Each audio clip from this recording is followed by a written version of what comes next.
Hey folks, I'm Tad Sturmer. I teach public history at Johns Hopkins. I'm a historian of the American Revolution, and I'm the author of the forthcoming A Resistance History of the United States. I get called anti-American for what I do. So let's talk a little bit about what that means, about what real patriotism demands from those of us, including so many of you, who think critically about our nation's history. So, the anti-American accusation. I hear it a lot from all kinds of quarters. And it's usually when I'm talking about the parts of our history that make people uncomfortable. The slavery, the genocidal bits, the white supremacy baked into the foundation of the First Republic.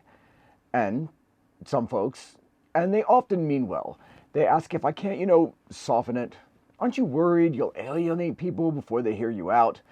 What about the people in the middle that you want to reach? Can't we just push the needle?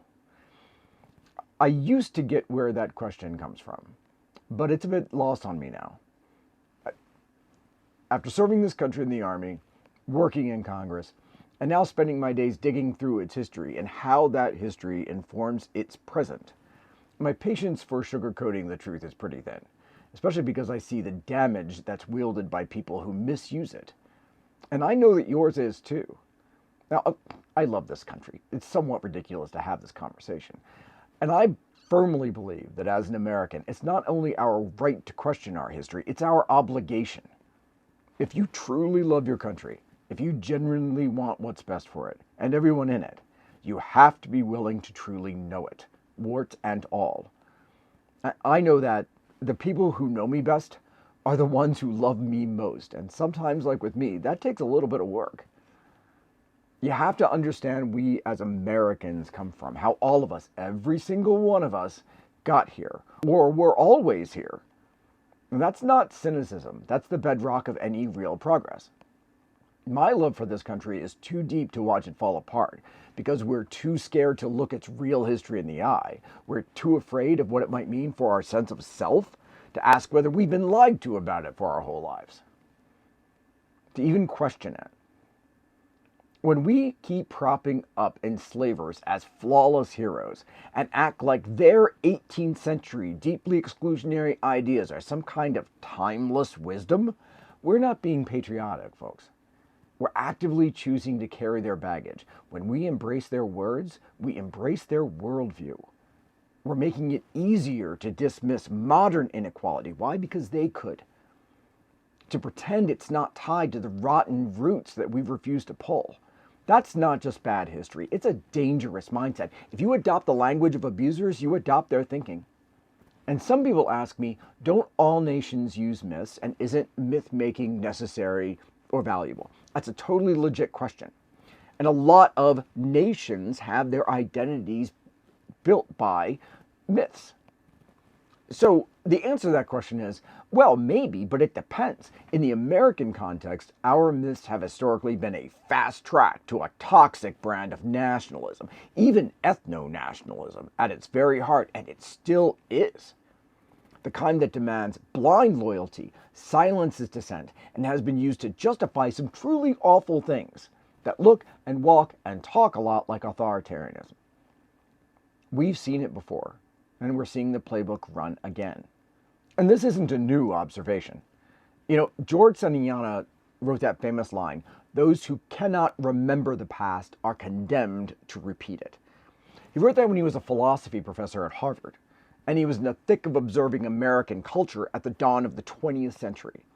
His book, The Life of Reason, where that line, right there, that line appears, came out in 1905. Now, Santayana, as you might expect, was a deep thinker, looking at the sweep of human experience.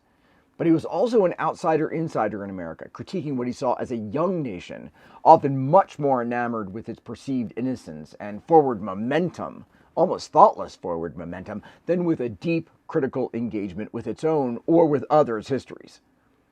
And he saw a certain dominion of the immediate in American thought. That's a great line, especially for Americans today. The dominion of the immediate. So while his statement about history was a universal one, it hits harder when you consider the American context. He diagnosed a national blind spot. if you don't truly reckon with the authentic, often painful lessons of your past, if you don't integrate them into your understanding of the present, if you don't act on them, if it's not usable, if it's not a tool, then you're not really making progress. You can't make progress if you don't learn your lessons. You're just stuck in a loop. It's like a child being stuck with what they learned in the 6th grade. No matter how old the child gets, intellectually, emotionally, they'll still just keep repeating the 6th grade, never truly growing or moving on to what's next. That's America. That's not learning from the lessons of the past. And so you're condemned to repeat them. And for those who think the gentle approach is the answer, can't we be nice about this? We've had decades of that. Decades of tiptoeing, especially for white Americans. Meanwhile, black people and other marginalized communities have rarely had the luxury of ignoring these truths. Has all that gentle hand-holding stopped us from landing in the mess we're in now? Has it worked? The evidence isn't exactly compelling. The money, the power, the institutions, they often line up behind comfortable myths, not hard truths. Pushing the needle an inch when the whole damn framework is broken isn't going to cut it. The time for pulling punches because we don't want people to get hurt is over. Because people are getting hurt anyway. But here's what really gets me. And it's the point I am hammering home more often these days. Because it's vital. We don't need the brittle, compromised myths of the First Republic to find an America worth fighting for. We don't need that as our origin story. There's another one. It's a better, truer story. It's the story of the Second Republic, the one born from the fire of the Civil War and the struggle for Reconstruction. What does Reconstruction really mean? That's our actual crucible of modern America. That's where the fight for a genuine, multiracial democracy began. It wasn't pretty, it wasn't perfect, but at least it was real. It wasn't trying to shoehorn into an 18th century concepts that they wouldn't have recognized or accepted.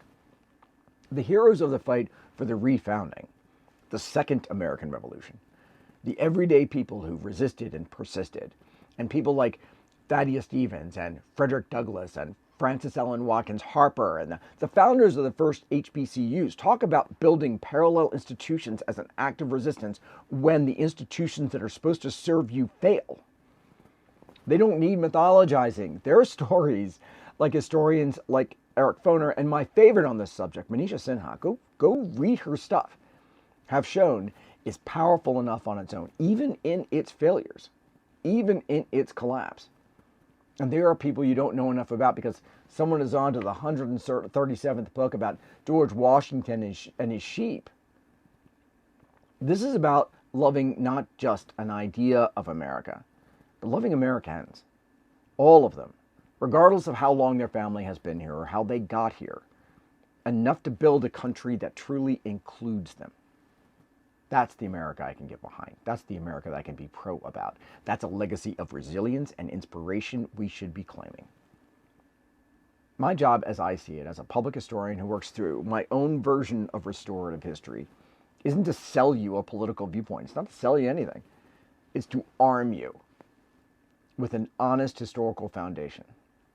What you do with it, how it shapes your understanding of today, your politics, that's on you. But I can't, and I won't, offer less than the unvarnished truth as I've come to understand it. After decades of working on this stuff and engaging with broad audiences about it.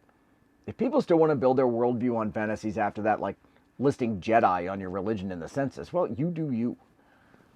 So, no, I don't think I'm anti-American. None of us who do this work are. It's hardly something that earns you money or popularity.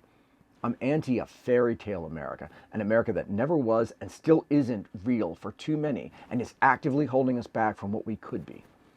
I am fiercely pro the tough, ongoing work of knowing ourselves, questioning it all, so we know better how we got into this mess, so we can figure out together how we might get out of it.